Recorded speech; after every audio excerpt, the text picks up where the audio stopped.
Hello, everyone. This is Tammy Fisher with An Adult World, and I'm here today with my beautiful co-host, Miss Georgette Taylor. Well, thank you, Tammy. Thank you. Hi, everybody. You're welcome, beauty. So, And today we are excited to introduce you to Ria Mendoza Hoyt. She is the owner and artist at orangejar.com. Thank you, hello, Ria, for Ria. meeting us, for joining us. Yes. Hi, Tammy. Hi, Georgia. Thank you for having Hello. me. You're so Oh, thank you for welcome. coming. Yes. We're excited to introduce you to everyone and share your beautiful art. We're just Yes. excited about you. So, we're going to start with that question that we ask everybody, and that is tell us about your doll journey. We'd like to know where it began and how you ended up being here with us today to share your wonderful story. My father is the artistic one in the family, so I believe I got it from him. So ever since I can remember, I've been drawing and painting, and I'm also into photography. It wasn't, I never sculpted when I was young, but I did make a witch doll when I was in grade school, which I know I sold to my schoolmates. Somebody bought it. I just saw it in a book and I said, I'll do this and offered it to my classmates and they bought it. Yeah, and it wasn't until like around 10 years ago when I found out about polymer clay. I Hmm. never knew that there was such a medium. So I was Hmm. attending this talk about traditional pottery in Sharjah because at the time I was living in the UAE. And Okay. there was a hands-on portion. They asked us to form tiny logs and then it was a miniature pot. And then we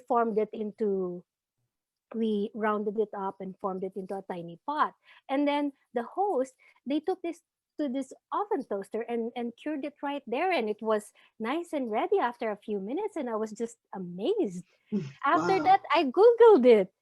And then I knew, wow, accessories, dolls, decor. It's like, how come I've never heard of polymer clay? Yeah, but back then in the UAE, it was hard to get polymer clay. All I got Okay. was Sculpey original, so it was very soft. Or I would get colored blocks that were very hard.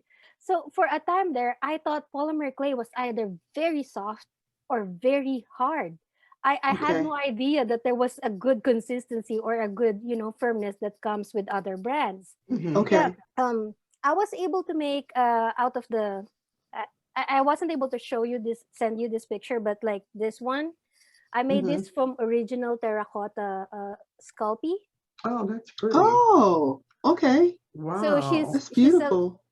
yeah, I was influenced by at the time I was thinking because I was in the Middle East, I wanted to make something that reflects where I am, and this Hmm. was I took a picture of her in one of the living cultural heritage shows that they have every now and then, and she was serving traditional coffee.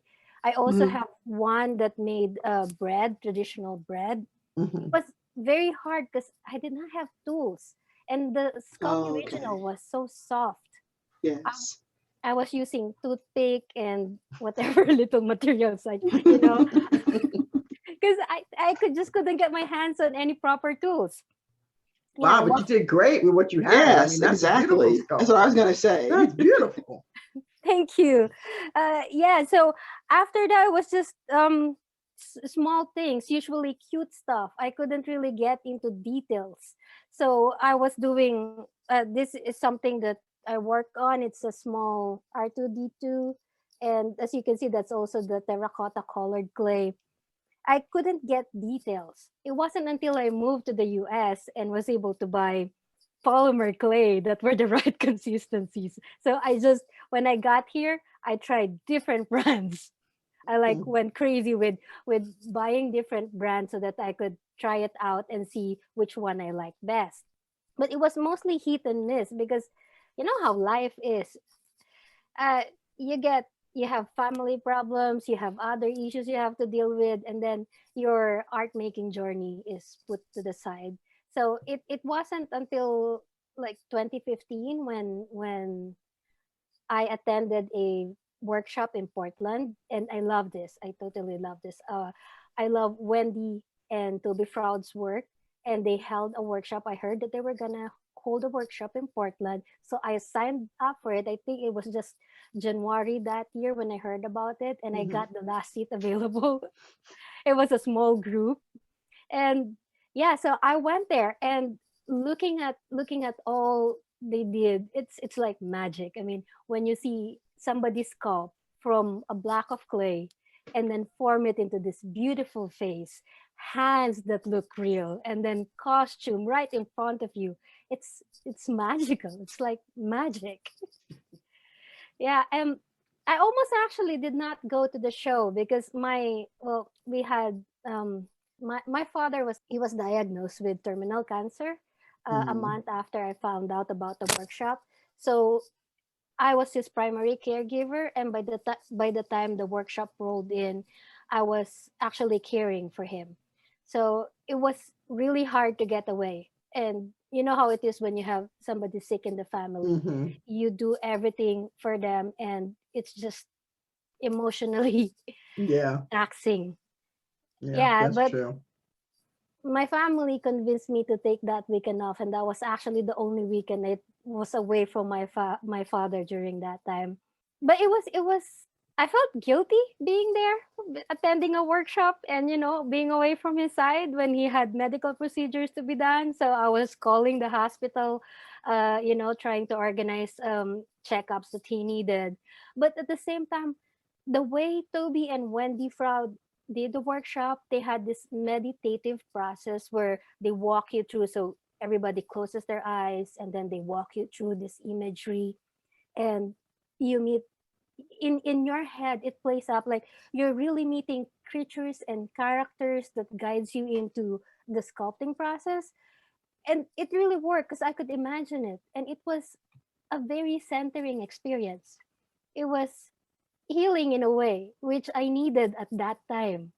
So it was something that I felt guilty being there for, but at the same time, it answered a need that I didn't even know I had.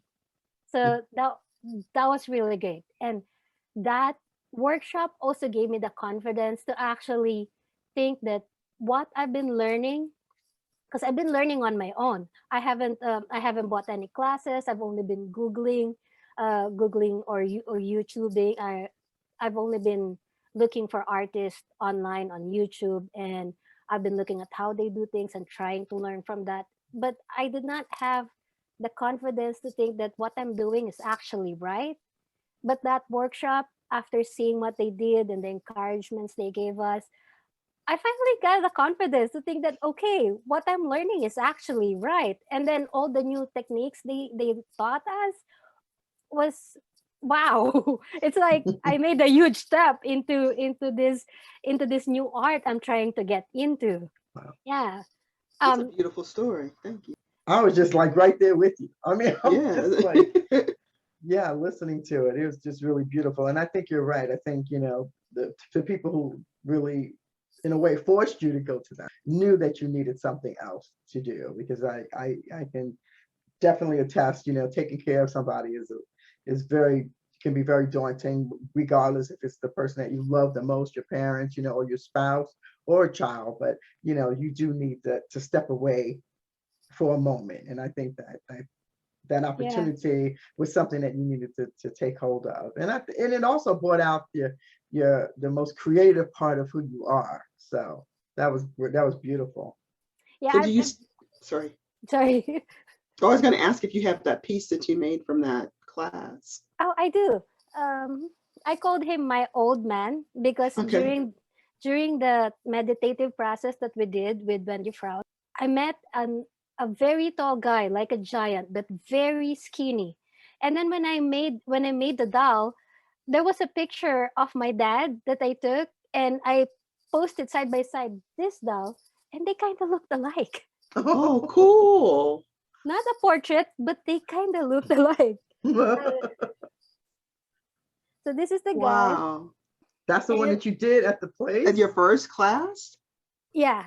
Wow. Wow, that's great work. Yeah.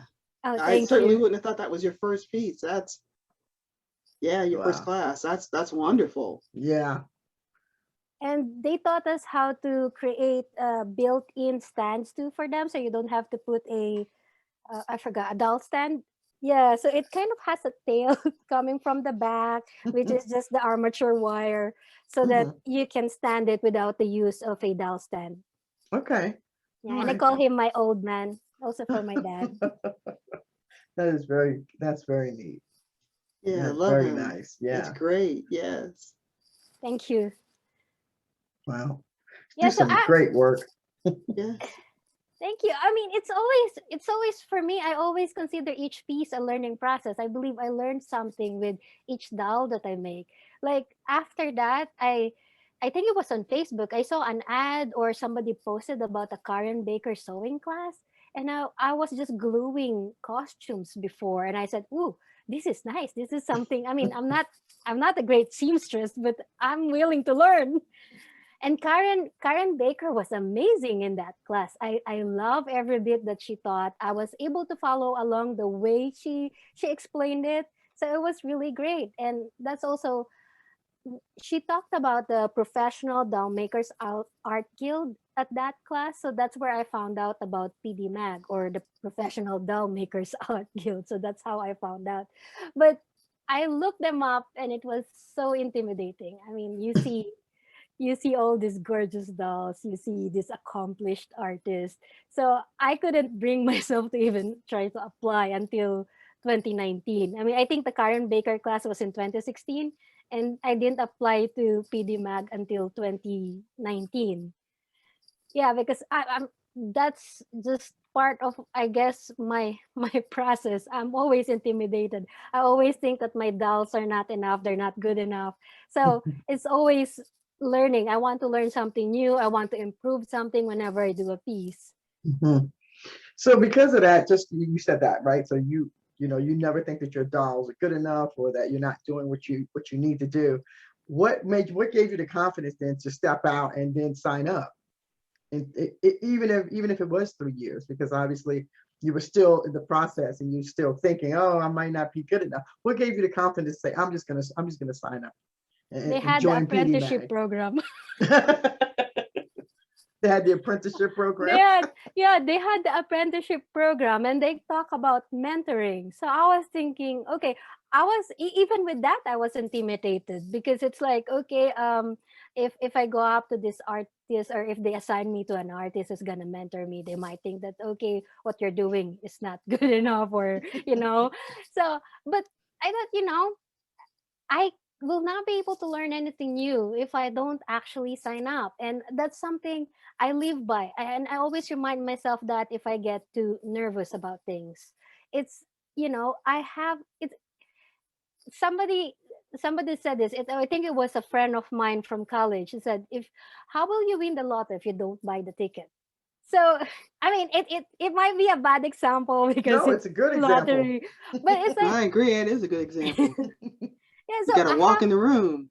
yeah, you have to walk in a room to be there. How am I gonna learn if I don't even try, if I don't approach Yes. artists, if I don't sign up to the guild?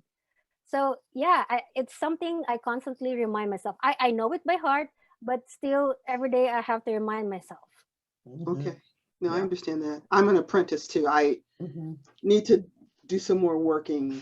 I'm doing the in the Oh, doll world, but I am an apprentice too. I can't believe that.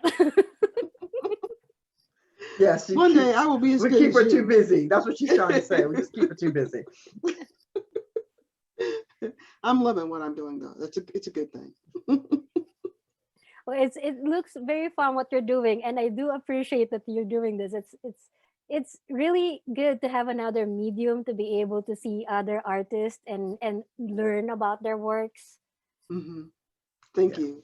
Yeah, we enjoy it. Yeah, we're learning a lot.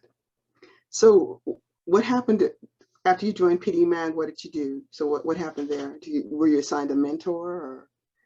It kind of changed. So by the time I entered the way they do mentoring is a bit different now. So there's no one-on-one assigned mentor. So we do basically a group, kind of a group mentorship. You post your works. We have several groups on Facebook, and you can post your works in progress, and people will comment, or you can ask a specific feedback, so that you get something to work with. Like if I'm Mhm. posting a work in progress, um, they would say, some people would say, is my features right if I'm doing a face? So some would say, okay, the way you divide the face so that it's Mhm. Mm-hmm. even. Yeah, so people would comment on that, so they critique it. So and then you can work on the critics and improve your piece depending on Okay. what they say, and Okay. then you just Okay. post more pictures again as your work goes Mhm. along. So 2019 was when I joined. I The next year I was able to join the Gold Awards. I entered the piece that one thing I like about being in the guild is it actually encourages me to create. It's I can Before I would create one or two dolls or when I have time, but being in the guild constantly reminds me that I have to make a new piece. We have quarterly challenges, they have special challenges with different teams. And then when the Gold Awards came, the PDMAG Gold Awards, they hold it annually. It was just another reason for me to sit down and do something new. I actually created four pieces for my first Oh boy. Gold Awards because I was just so excited. Yeah, That is so but nice. yeah, and I love that kind of motivation because it's just something kind of integral to being a member. Mhm. It's you see other members working on their pieces, and that's encouraging. At least for me, that's very encouraging Yeah. to try and design something new again. So yeah, for the Gold Awards, for the first one that I joined, I made four pieces. So I made an anime inspired one, which is Kamaji, the boiler room man in Spirited Away. And then I made a Filipino monster from Filipino folklore called the Manananggal. Because I love working with Filipino culture because I'm Filipino. So I like sharing my culture. I, Mhm. I like telling others about what I grew up with or the monsters that we believed Yeah. in because I love fantasy. Yeah, so she's a monster that in the light of the full moon, her body cuts in half. So at the upper body grows this huge bat-like wings, and then her guts are all hanging from the upper half. So I made that one. She's called the Manananggal, and I really had fun working with her. And Very nice. the other one was Grindylow from Harry Potter.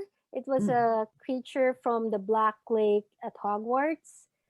And okay, the other one, the fourth one, oh, it's the mermaid. She's actually right here. Okay. So when you look at her Oh up wow. front, she should look like a beautiful lady with tails. But if you move it to the side, then you see the monster behind it. That Oh, is look at really that. cool. It's like an That is anglerfish, that concept. Yeah. wow. So my Ah, inspiration here was Greek mythology, where sirens were traditionally in Greek mythology Mhm. uh-huh, lured sailors to their death.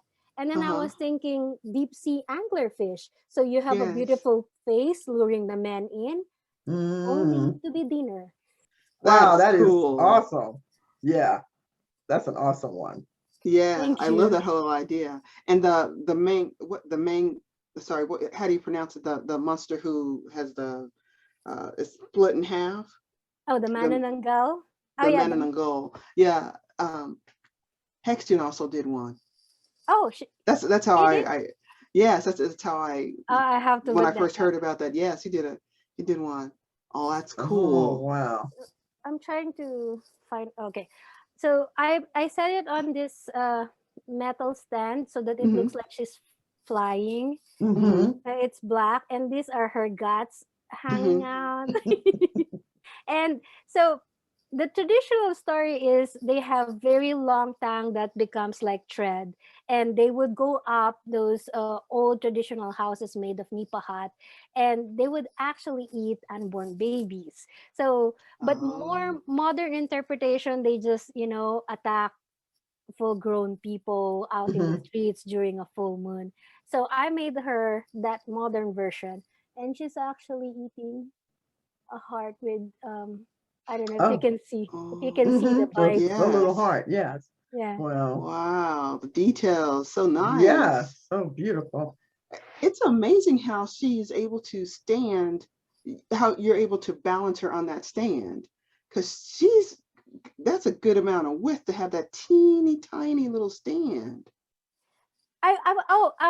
So this was the first time well, she's the second because Grindelow is the first. I used that new clay, cos clay, Mm-hmm. and that that actually, because of its Mm, flexibility, I was actually able to do the wings and these guts without Mm-hmm. breaking, which usually with other brands I would have problems with breakage. mm-hmm. But this has held up for 2 years now, and it has moved from 3 houses now.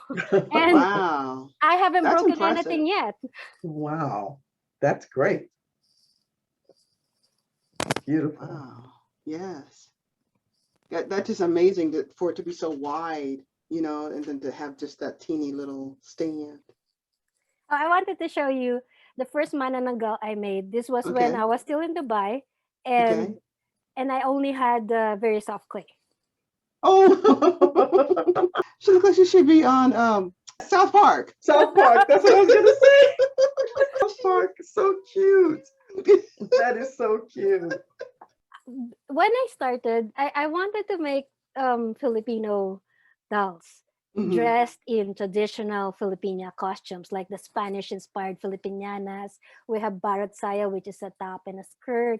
So it kind of looks like this. So Hmm. they're in traditional Filipino costumes. This is actually the first piece I made after my dad passed away. Hmm. Mm, For the longest time I couldn't, well, for a few months after, you know mm-hmm. how you can just get, Yeah. Yeah. yeah. So I wasn't inspired or anything. Then I was looking through Facebook, and my cousin had pictures of her twins, and I said that might be a good place to start with. It's family. It's like, okay, these are Mm-hmm. new children continuing the family. And I thought, Mm-hmm. okay, I'll try to base a couple of dolls from them and made this too. And I just dressed them in traditional Filipino clothes. Beautiful. And Let's see those too. Let's see those.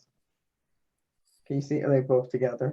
Okay, yeah, awesome. they're separate, but I just post them together.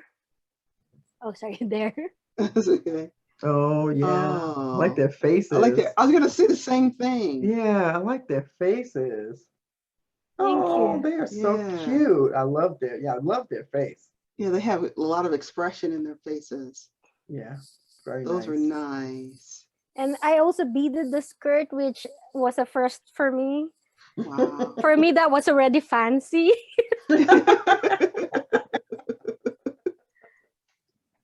That's great. So They are cute. I like them. I love, so that was my original goal when I started with doll making. I thought I'd make Filipino girls with skin tone, with the right skin tone. I haven't been Mm-hmm. using the right skin tone yet because I want to mix clay, but Okay. it takes a lot of practice not to get air in them and be mixing Oh, different colors. So okay. yeah, that's something that's still in the future for me. Mm-hmm. But Okay. as I went along and through the years, my love of fiction and fantasy just bloomed. Took over, So huh? yeah, so I like monsters. So I've been drawing mythological creatures from either folklores or Filipino folklores and mythology. So that's something I really love doing. Like this one here is the most recent one I made. This is from an anime that's actually streaming on Netflix right now, created by Filipinos. Oh, Mm, what's it called? The It's anime? it's called Trece, Trece. Trece. like the Okay. Spanish Trece. It's Uh-huh. three. Uh-huh. But yeah, so that's the title. And this guy here, let me just remove his stuff. So this is his stuff. And this guy here is called Amang Paso. So he is a creature of the earth, and his stuff goes there. Okay, Wow. great. Yeah, I can see his nose and his mouth. I love his Yeah. mouth. like open. Yeah, and that's I really nice. like the details at the eyes. Yeah. Yeah, Wow. that's so cool. That is really cool. Thank So you. is this show Wow. that's being Detail is great. streamed? Sorry. Yeah, it's being streamed on Netflix right now. They're created by Filipino. They actually won awards in the Philippines for the Wow. comics that they made, and then Mhm. it was turned into an anime. So this is one of the characters on that show. So Okay. do they speak English? I mean, it's being does it have subtitles or Oh yeah, is the yeah, show in English? yeah. You can watch it. It's in English, and you can also Okay. watch it with Filipino. I think with Filipino dubbing, and then they have Okay. subtitles. Oh, Yeah, cool. it's really amazing because they got a lot. They they represented Filipino mythology and folklore really great. So I really love the show. I Yeah. love what we've seen so far is such a diverse set of dolls. We've seen like the monster kind of dolls and the people dolls and you just it's lovely to see how diverse your dolls are. A lot of people will like they make fairies or they make pretty ladies but they make that one thing. It's really nice to see an artist who has such a diverse collection of dolls. They're beautiful. Thank you. It, You're welcome. I actually tried to divide it like these are my creatures and fantasy characters, and this Uh-huh. side would be my Filipino creatures and fantasy characters. This one here was the one I entered for the Gold Awards this year. It won fourth place for the Professional Doll Maker Art Guild's Gold Awards in the intermediate category. And she's traditionally a Filipino girl selling sampaguita flowers. And sampaguita are tiny jasmine flowers in the Philippines. Usually, Mhm. sell vendors would string them up into tiny lace and sell them to churchgoers. Mm. And, Mm. and Do this, you wear them in the church? no, you put them in altars, or you Oh, can, Okay. okay. I was trying to figure you, out how they related to yeah. the church. Okay. Yeah, you put them in the altars. You either offer them in Oh, the that's so altars in nice. church, or you bring them home to put in your own altar. Okay. Okay. Oh, she's beautiful. She is. Those little flowers are really delicate. Yeah. Wow. Cute. So this is supposed to, the white ones are jasmine flowers, and Mm-hmm. these leaf-looking ones are ilang ilang. Okay. Oh, I love her face. You have great Mm-hmm. faces. Mm-hmm. Okay. Although I feel like I'm not much of a sculptor for beautiful faces. I feel like I do better with monsters and scary things. No, they have beautiful faces. I love Uh-huh. I I like love their their expressions expression. Yeah. and yeah, they're just so they're so nice. I really like them. They're Yeah. great Thank you. faces. You really do. Well, I really enjoy making them. It's always something different, and even though you think you're just taking a pack of clay and then sculpting it into something, it's always different every time. Mm-hmm. And Hmm. for me, each one of them grows a story. They kind Mm-hmm. of come come to life for me. So it's like Mm-hmm. they have their own story after I'm done with them. And Yeah. she's just like this Sampaguita girl is just this like poor little girl who is selling flowers by the church, and she picks the flowers, and then she strings them up in a lei and sells them. But while she's waiting for churchgoers, she's also wishing that this is not her life, that she doesn't have to go pick flowers and string them up and sell Oh, them. Mm-hmm. Wow. yeah. So for me, that So was her story after she was done. That's a That's beautiful story. that's what she told. wow. That's what she whispered and told me. Okay. So that is actually a common thing. I think it Uh-huh. was, oh God, it was one of the, was it Michelangelo? I can't remember. It's one of the, it's not uncommon for people, Yeah, especially I believe sculptors, to that. say that it told me what it wanted to be. Like Yeah, that I I could believe work I with believe marble. that was Michelangelo. He said Okay. the marble actually already has its form. He's just digging it out, or well, Yes. digging it out. I don't Right. think that was I his know what term. but not exactly, but yeah, it's like it knows what it wants to be kind of thing. And I'm just here to help it. Unveiling it or Yes. revealing it or something. Yeah. Yes. Yeah. Yes. I get that. And then I would think too that, when you're doing the stuff for your from your country, it gives you a different sense, right, of feeling, because it's your people that you're crafting, and the things that and the culture behind that. So I would think that, does that give you, is it a different feeling when you're doing that as opposed to when you're doing the fantasy dolls, or is it the same? I no, there's a different feeling to it, because like if this Grindylow was the one that won first place at the PDMAG 2020 for novice category. It's from Harry Potter. I love making it and I love all the tentacles and fangs, but I feel like I'm just fangirling because I'm a fan of the franchise. I'm fan of the Right. Harry verse. But when I make the Manananggal, it's like I'm making something. I mean, it's something I grew up with. It's been there for years and years. Hmm. My parents' generation, their parents' generation before that had these stories. But I feel like I'm creating something new, and I feel like it's wonderful to be sharing this, because anybody who sees it or sees the Manananggal will be asking what is it, or it kind of Hmm. reminds me, they comment like it kind of reminds me of vampires or Hmm. other monsters. But then when they see it, they get to know that there's different types of monsters that's also from Asia or from the Philippines. So Hmm. yeah, it's very different, and I love working on it because it always feels like it's something new, and Hmm. I love sharing that with the people around me. Yeah, it's kind of, I Very guess it's like cool. giving them a sense of your home, of your culture, that you're bringing to life. So when they get to ask you these questions, you can become a little bit more immersed, right? And in sharing the information, like you said, of, oh, well, you didn't know that we had these stories, in my culture, and now I'm going to show those to you. So yeah, Hmm. that's really Yeah, neat. and it also keeps me wanting to learn more, because even though I grew up with the stories, I'm researching more about like the origin of it or the different versions we have, because we're an island nation, so Hmm. we're divided by different islands, different dialects, and each region, each province might have a different version of it. Mhm. So I'm actually looking into different stories too, from different places, and that's fun learning more about what you thought you already knew. I mean, I came from Yeah, there, but I'm still learning more. Yes, that makes definitely. a lot of sense. Yeah. And we find that a lot of the doll artists are motivated by their culture or something that they believe is missing. Like a lot of the black doll makers are saying that they want to see dolls that look like them and their children. Yeah. And so Hmm. I should say Hmm. us and our children. But Yes. so we see that happening. And then we Hmm. saw it with Mike Buse and the fabulous Hmm. Fabiola.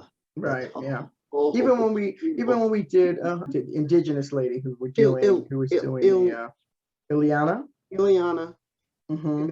Yeah. Ileana Hernandez. I think it Yeah, is. Yes. yeah, Yeah. When she yeah. was doing dolls from her culture, a Her auntie. storyteller, and her auntie, yeah, a Yeah. healer, Nice. doing dolls from that perspective. So yeah, it's always good to see, and that's why I asked you if it brought you a different feeling. I know Hmm. doing the sculptures gives you one feeling because it's creating your passion, bringing something to life. But I just wanted to know if it was a different feeling when you were doing something that was from your culture as opposed to something else. So. Hmm. It does. That's a good question. So, with your journey, you've taken us through a few of your, and you told us a lot, some good things about your culture. So, where do you see yourself going with your journey? What's the next step? Well, I really want. Well, I'm working on one of a kinds right now, so original Hmm. sculptures, and that's something that I really want to stay in for a Hmm. long time. But one of my dreams is to actually, well, like you said, how doll artists kind of like to want to share their culture. I really want to create a doll line that's Oh, Filipino okay. inspired. Oh, that With would be so cool. because the Philippines has a very rich history. We've been occupied by many different races and nations. And I want to reflect dolls that show our features and wearing the different fashions of each period. So, Hmm. yeah, that's something that I want to be able to get into in the future. Oh, that would be Okay. brilliant. That would be great. Yes. Yes. Yeah. And so you're talking about manufacturing dolls, not sculpting. I mean, so yeah, so what are Well, you yeah, talking about sculpting the that? original, then probably, Original to hopefully, manufacturing. Okay. manufacturing. Okay. All right. Yeah, that would be really cool. Yeah, we need Yeah. more diversity in the doll world. I love there's room for so many more diverse dolls. You know, I'm excited about that every time I hear about a doll that's not the standard doll. Right. You know, Yeah. different ethnicities, different body shapes. It just excites me to see the diversity and to see it expand. Oh, I hope so. And even the monsters and mythological creatures or folklore creatures from the Philippines, I Yes. would love to see it. I would like to make it into, a more popular, more accessible doll form, Mhm. because we have interesting and very creative creatures. Yeah. That would be really good because, Thank like you. Tammy said, bringing diversity is one way of helping people to accept and to be open to other cultures. And you can't do that if you don't have things that are showing that other culture to other people. So, yeah, Yeah. amazing. So do you do ball jointed dolls too? Or I mean, are your dolls articulated at I all? well, they're semi-posable. Like this Okay. this few dolls are semi-posable. Oh yeah. Um, some are not. But yeah, so the armature I make are, I depends on the doll. Like she's semi-posable. My Hogfather. This is the Hogfather from Terry Pratchett's Discworld. He's semi-posable. The my old man is semi-posable, but others Okay. are not. Yeah. Uh-huh. And Okay. is part of it the clay? Uh Is it that the clay is, because some of the clay is bendable even after it's oh no, um no. It's with the okay. armature. So if it's Okay. semi-posable, then the parts that are posable are usually wire, fabric, and batting, Okay. Okay. and then the Okay. costume over it. Okay. Yeah. Okay. Gotcha. Okay. That's how they're done. All Okay. right. I Okay. tried ball Cool. jointed, but it's a very intensive process. I have one, I didn't even finish it. I was following an online class on ball jointed dolls. I didn't even finish the whole thing. It's very intensive process. Oh, Yes. okay. All I've right. seen some of Nomi's like trailers from some of her doll classes. I think that's who they are. And yeah, just like lining that the ball up with the joint. Yeah, I mean, just it looks like there's a lot of work a there. lot of work. And Yeah. some artists would even line the joints with a furry kind of material so that it So it doesn't doesn't rub stress it. the joints. Yeah. hmm Oh, okay. Yeah. All right. Yeah. Especially like you'll see that on porcelain. They'll have a little piece of material in there to Yeah. so that the porcelain the hard structure isn't rubbing against the other hard structure, breaking Yeah. it down. It has Yeah. a cushion. Yes. And porcelain lasts for years too, because I also did an interview with Rafael Nuri, and she Oh said ceramic dolls could just last forever. yes.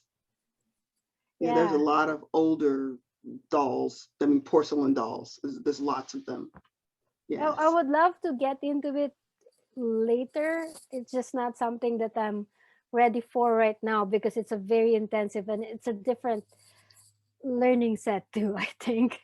Yes. Well, you're doing a great job with the dolls that you have and the materials that you're using. Oh, thank you. Yeah. Yes. Beautiful. Beautiful work. Yeah. Really nice. What I do want to know though is how long does it take you to sculpt one doll, and how many dolls do you sculpt in a year?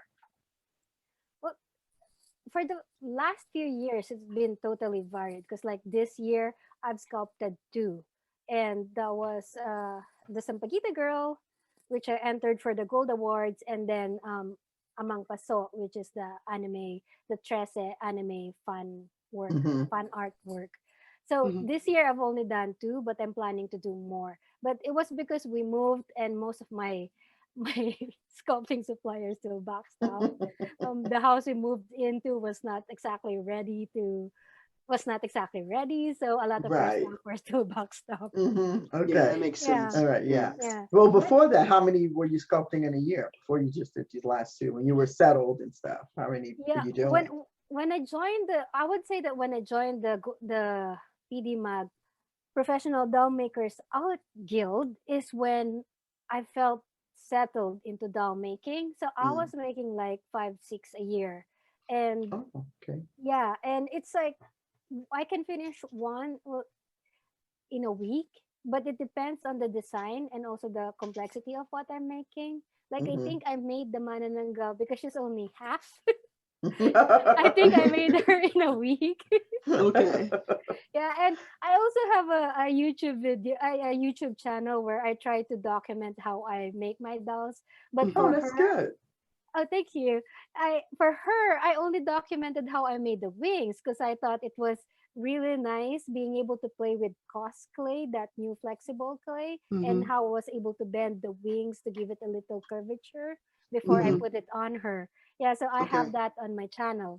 You also have things like trunks. I mean, there are other things that you make that are on your channel. It's not just making dolls, but like small accessories that you could also Mhm. have with your dolls. Yeah, yeah. Nice. Sometimes you know how you're when you're a crafts person and you kind of just dabble in different things. Mhm. So Hmm. I have different things there. Like for one Christmas, I want the gnomes were just all over, but I wanted to make my own cute little gnome. Yeah, Uh-huh. so I had a tutorial on how to make your own gnome using old socks and Hmm. stockings That's and a what good have one. you at Oh, home. that's nice. Yeah. You have a Yeah. variety of things on your channel. I'm Oh. Yes. trying to get more variety in there and I'm trying to record more. Okay. So yeah, so for the PDMAG convention, I've been volunteering there for since they started last year, and now we're on our second Professional Doll Makers Art Guild Art Doll Convention. So it's quite a mouthful. The PDMAG online convention. So for Hmm. this year, I'm offering a class on how to set up a budget home photo studio. So it's basically if you're not ready to invest in photography materials, then my class is about how to use materials you can find at home that you can actually simulate a studio setup and take your pictures of your art dolls so that Mhm. you can better represent them. Because No. That's cool. Yes. So that's like a DIY photo studio kind of thing going yeah, on. and it's just ordinary materials that you can find at home. Nice. So is this one of the free classes or is this a paid class? It's a free class, but it's a Okay, free class cool. with the VIP ticket holders because Okay. yeah, Yes. Okay. That's cool. I think the VIP tickets are $10. yes, it's only $10, and Mhm. Yes. Okay. you get a number of classes. We have artists who are showing how to make full figurines, how to do face makeup, how to do silicone babies, needle felting, realistic animals. So it's $10. It's really not much for all those free Right. classes that come with it. That is so Yes. true. And when is that? When Yes. is that convention again, Tammy? It's October 15th through the 24th. Isn't that 15th to the correct? Yes, 24th. that's Okay. Yeah. correct. Yeah. Very Okay. cool. I love it. I wanted to ask you another question though. Do you do commission work, or you just do your work is just generated by the things that you just want to create? Yes, I do commission work. I One of the earlier commission works I did was a full set of D&D characters. Oh Um, man, that would have been cool. yeah, I don't. Yeah. I My still kids have. are I into think D&D. yeah. So Dungeons and it's a Dragons. family who plays D&D, and they had Okay. the sorcerer and the barbarian. So it was really a fun set to make. I bet you it Nice. You made was. the whole Yeah. set? Yeah, That's I made the great. whole set. Oh, my kids love D&D. It was Or amazed by D&D, people but who play it because it's a lot of imagination. It takes a Yes. lot of creativity to play the game. Yes. And it's been really interesting to watch the evolution of D&D. And the reason about that is I remember in the 80s there was almost like the stereotype was in the stories being told around D&D were like almost occultic. There's a kid hmm who went into the hmm drainage system in some place and he was there for a long time playing D&D Oh and he wow. was doing his own gig. And so so there's all this stuff around, and it's like that was one child who was, Right. for whatever reason, chose to do that with D&D. but it was almost like on the same level as like a Ouija board or something. There was all this Yeah. like occult, you know, Mhm. kind of stuff tied up with it. Magical kind of, yeah. Yeah, weird stuff. yeah, magical and Yeah. spells and Yes. It's and so I'm assuming it's because of that you don't do, you know, it's not real magic and spells, but you in your campaign you have magic and yeah. spells. So yeah, it's an interesting thing to just look at the history of it too. But that would be so cool to do a whole set of D&D characters. I'm Yeah. sure they were really happy when they got them. Well, they have it Oh yeah. displayed on their walls, so I'm thinking they're happy. Oh, Nice. yes. I Yeah, love Very that. nice. that's How big actually were they? How big were they? the dolls. They're Yeah. about this big. Oh, Wow. Yeah, look at I big forgot how ones. many they were. About six, maybe six characters. Wow. Yeah, and I I was made them. assuming that they were little. That's cool. Well, I did ask them if they wanted them miniatures or full. I guess full. About 6-7 inches would be full size for me. So they Okay. preferred the bigger ones, and Okay. I had really a fun time. It was very enjoyable making the little props. So I made them swords and bows and arrows and Oh, scarbards. cool. Oh, that was really cool working on those teeny tiny stuff. That's so cool. That is so cool, man. So you Yeah, do commission work. That's great. I'm excited yeah, about the I fact have that you one do that. commission work right now that well, he doesn't have a specific deadline, so we're kind of keeping it open because we're Hmm. still trying to get. It's a Filipino inspired one, so Oh, Okay, nice. cool. we're keeping it open. But yeah, so that's one thing that I have to work on soon. Okay. Are you doing one piece, or is that going to be? Are they going to make multiple pieces from that piece, or? Oh, probably just one piece. It's probably Okay. gonna be a one of a kind too. Okay. Okay. Okay. All right. Beautiful. Very nice. I do want to learn mold making so that I could Oh, eventually yes. get into reproducing my own work. Yes. Yes. Yeah. That would be Yes. good. That'd probably be a really good thing for you to learn. Mm-hmm. There's lots of people who are doing resin that way. Yeah, They're yeah. making their own molds and then doing the resin making. Do you sculpt anything other than figurine, like Oh, pottery or? yeah. Well, I want to get into pottery. We actually have the Okay. kilns already, and Okay. my husband and I went to a series of classes before, and we loved it. We Okay. we we made bowls, and then the last piece that the teacher taught us was what do you call it, a teapot, and I made a Ooh. dragon teapot. So it's a Chinese dragon, kind of the snake-like dragon, and it wrapped its body around a ball, which was the teapot, and Oh, the wow. tail was the Handle. handle.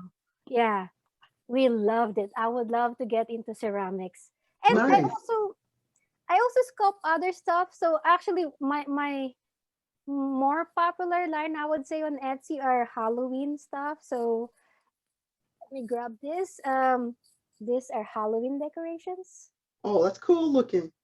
Oh, look at that eye. Yeah. Okay. Yeah, It's eh, that's a bottle. yeah, it's a Oh, bottle. with eyes on it. Wow. So does that unscrew? Can you put something in there? No, it's only decorative because I don't Okay. recommend it for food or anything. Okay. It's And cool looking. yeah, so yeah, it's very, I guess it's very niche because it's more creepy than Mm-hmm. some would like. Right. Mm-hmm. But yeah, I'm selling a lot of creepy bottles, and I have a creepy eye on a stem. That's that's what I call a creepylicious. So I also have Halloween items that I call creepylicious eye on a stem. So it's a bulb of eye that's on a furry stem, and they can put it on glasses Okay. or yeah, Okay. as a centerpiece Halloween decor. And I do sell a lot of that. Well, It's that's the right great. time of year. That's a great time of year for sure. For sure. Yeah, Man. I mean Halloween is my more busy times because of the Halloween decor. Okay. Mhm. And do you we asked this, we try to remember to ask this question. Do you make enough money on your art to make a living? Is that what you do for a living? I can wish and hope that I make enough money to just live on it. But no, right now it's more of a paying hobby. So I'm Hmm. reinvesting what I sell into materials. But Hmm. Okay. So it's sadly, sustaining no. itself. Yeah, Okay, it's but sustaining itself. Hmm. Okay, that's good to know. Yeah, And we yeah, we asked like that to know question. that. Hmm. Yeah, because we know that there are lots of people out there who are thinking about doing a career in arts, and we want to encourage more people to go into the arts. As you know, there's always these fears, and people are discouraged from doing it. And art is a very important part, I think, of the human condition. oh, it is. So yeah, it's I part Hmm. can't of who we imagine are. life without art. Hmm. I Yeah. mean, for Yeah. any stage of your life and you don't have art, it's such a vital form of expression. Even if you're just Hmm. viewing it, if you're viewing other people's art, it's Hmm. so important. Hmm. I agree with It you. really is. Yes. Yes. Thank you, Ria, for joining us on the show. This has been a wonderful, Yes. wonderful show, and we've enjoyed your company and learning about some more about Filipino culture, and it's been a really cool show. So we'd like to know if someone wants to reach out to you and purchase your dolls or get to know more about you, where can they reach you? First of all, thank you very much for having me. It was truly an honor, and thank you for having this medium. You're expanding the term of dolls, and you're just bringing it to a whole new audience. So thank you for that. Thank you. If people want to reach out to me, I have my website, orangejar.com, and I also have a shop on Etsy, Etsy/shop/orangejar art. And on social media, it's Orange Jar Art. So they can Okay. email me or just send me a message to any of those platforms. Okay. And is Great. Orange Jar one word? Orangejar. Is that one word or a space or anything? No, it's one word. So Okay. orangejar.com. Okay, Okay. Very cool. orangejar.com. Okay. Thank Very you so good. much. Thank It's been you. wonderful spending time with you. Thank Yes. you. Thank Thank you you. for being with us in the Doll Warrior. We All really right. appreciate it. All All right. right. Thank Bye-bye. you. Bye. Bye. Bye Bye. bye.